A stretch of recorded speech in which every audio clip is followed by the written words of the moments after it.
One of the things that a lot of people don't expect is New Ireland in general is a very easygoing and warm, welcoming place. Safety is not an issue here in New Ireland. New Islanders are incredibly friendly. Papua New Guinea unfortunately has a little bit of a bad reputation, but once people are here, they just see that it is so not true.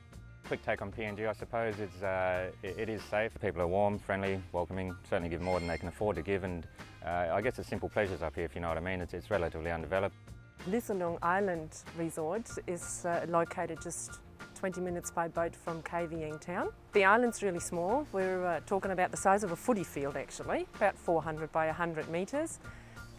Two-thirds it's surrounded by a really nice coral reef with great snorkelling. We don't allow anybody to fish there because we'd like to keep the fish there for the snorkelers and the divers to look at.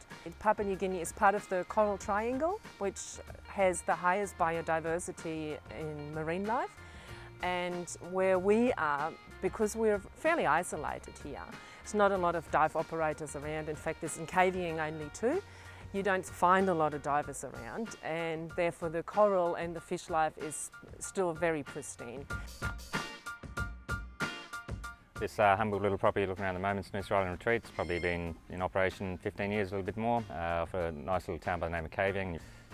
Essentially started off as a surf facility in the early days and stretched a little bit more these days into general tourism. Diving is obviously fairly mainstream. Fishing and general R&R are a big part of what we do.